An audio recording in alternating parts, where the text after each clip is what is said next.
staying the distance. The Group 1 Coronation Cup. French-trained Calandagan started favourite in the green colours with Aidan O'Brien's cancelled Melbourne Cup runner Jan Brueghel the next pick. Group 1 at the 1.5 mile start. Bellum Justum a little bit upset in stall 7.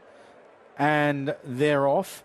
Slight coming together between You Got To Me and Jan Brueghel leaving the stalls. Bellum Justum, Ancient Wisdom towards the inside as they race through the first furlong, and now Continuous goes on and looks likely to set a good gallop here.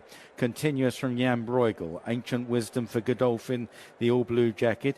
Then Bellum Justum, You Got To Me, Giavellotto, and the hot favourite Calandagan is held up in last place in the hands of Mikel Barcelona. Uphill indeed for the first 5 furlongs plus here, and it's Continuous from Ancient Wisdom in second. Jan Brueghel, who got very warm before the race, in third on the outside of the filly You Got To Me in the violet jacket, David Egan for Ammo Racing. Then for King Power, Bellum Justum, followed by Giavellotto and Calandagan on the inside in the colours of the late Aga Khan. Still climbing inside the mile, and Continuous leads the way round a slight left-hand turn. Followed in second by Ancient Wisdom. You Got To Me is on the rail, followed by Jan Brueghel disputing third. Couple of lengths away to Bellum Justum. Calandagan is then up the inside of Giavellotto. Very soon they'll begin to run downhill on the tumble down towards Tattenham Corner, and continues to lead the way in the Betfred Coronation Cup. Ancient Wisdom in second, 2 lengths down. Jan Brueghel into third, followed by You Got To Me. David Egan steals a half glance. He sees Bellum Justum to his outside. Then Calandagan just waited with, and Giavellotto.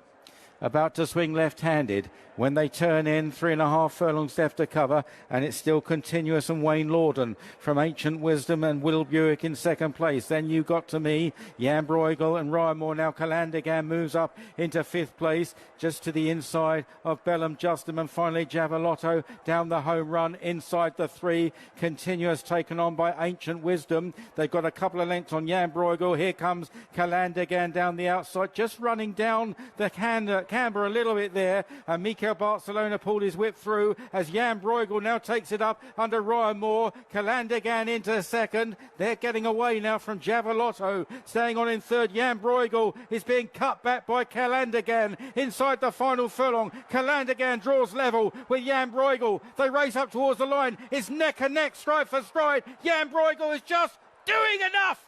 Jan Brueghel won the Coronation Cup, beat the favourite Calandagan. They came a long way clear of Giavellotto in third, Continuous in fourth. Jan Brueghel, very strong. Plenty of egg on the face of the VRC. They had deemed it too dangerous for Jan Brueghel to run in the Melbourne Cup last year. Well, he's not dead yet, and he's picked up a Group 1 over 2,400 metres. Just for a moment, imagine Jan Brueghel had run in the Melbourne Cup and won. Then Jan Brueghel wins this Group 1 or one of similar stature. The VRC could have been bragging about the credibility of our 2 mile handicap, which is often sneered at by the Northern Hemisphere's racing purists. But instead, the country, and more specifically the VRC, will be mocked. Post-race, trainer Aidan O'Brien hinted at Jan Brueghel heading toward the King George VI and Queen Elizabeth. That's the UK's premier 1.5 mile race for all-age horses. The runner-up in the Coronation Cup, Calandagan, he's no slouch. He was second in the Group 1 Dubai Shima Classic. In fact, in his last 4 starts, they were at Group 1 level, and he was second in every one of them races.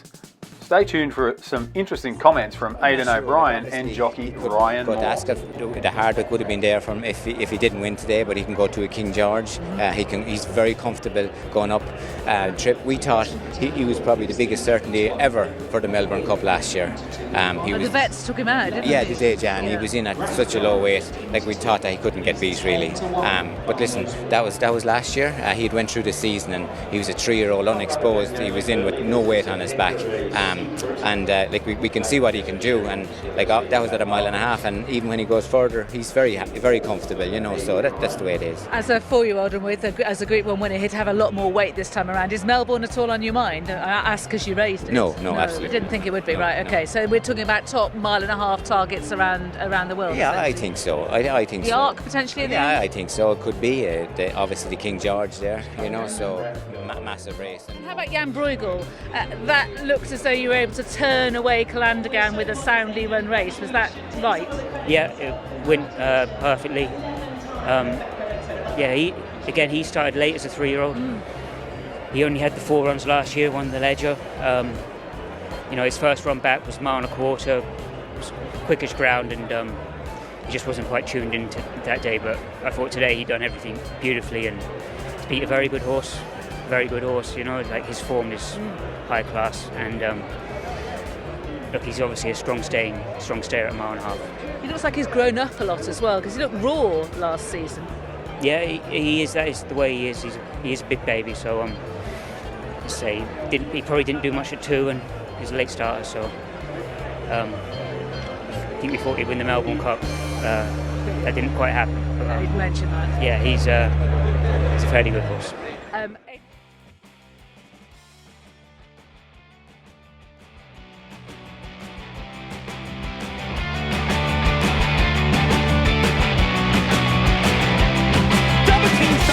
Will commence again if you try to take our firearms.